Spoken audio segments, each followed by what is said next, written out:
Hello, welcome to the sports specific portion of the coaches meeting. This video is about baseball. Make sure you've downloaded your coaches packet. You don't have to print it out. Just make sure you have it able to read through the materials as we go along. So a couple of first things first is our planner. This lists all of our special dates with regards to registration periods, blackouts. The last coaches development program is March 24th out at St. Raphael. So if you are a new coach and are not credentialed yet, please make sure you get that taken care of. We are going to do some indoor competition, hopefully starting the week of March 30th. And that's just, it's Northeast Ohio, it's cold for 2 weeks, and we want to get these athletes playing. We want to get these kids on the field. So we're going to do some indoor competition before Easter. We'll take our Easter break from April 15th to 17th, and then we'll begin outdoor competition in mid to late April. April 23rd and 24th, we have our Parents' Day at the games. May 1st is Team Mass Sunday.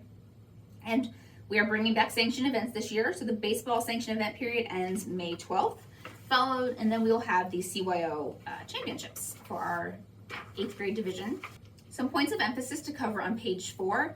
We have lightning and inclement weather. It's spring, that can bring thunderstorms. Anytime you hear thunder or see lightning, it's 30 minutes on the clock from that point. If you're almost done, if your 30 minutes is almost up and there's another roll of thunder, unfortunately, that's another 30 minutes.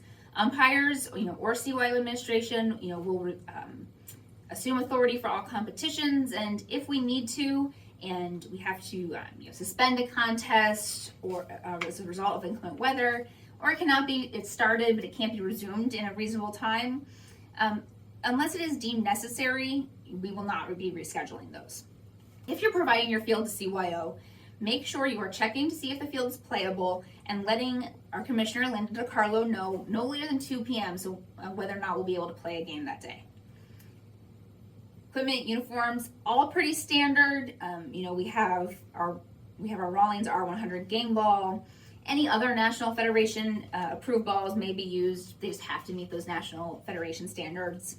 We have our batting regulations here. Again, check those out. Make sure your athletes are using the correct bats.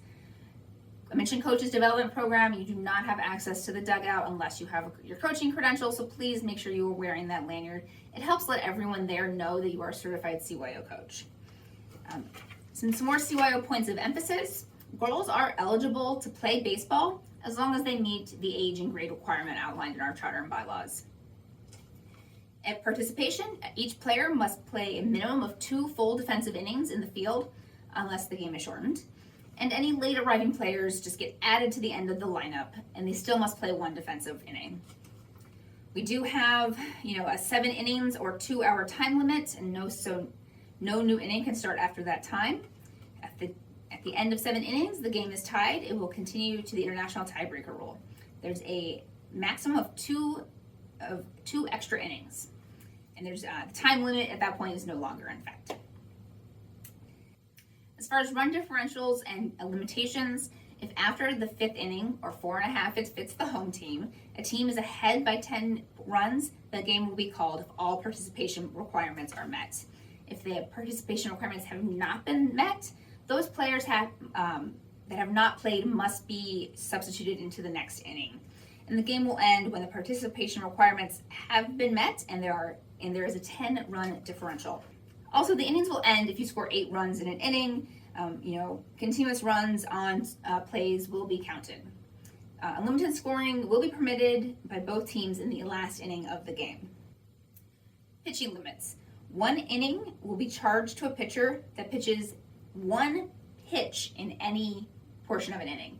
So say it's the bottom of the 4th, you bring in a new pitcher, they pitch 2 pitches maybe, and then the inning ends, and so that is 1 inning for them. And the pitching limitation is 5 innings per game. An individual pitcher cannot pitch more than 5 innings per game.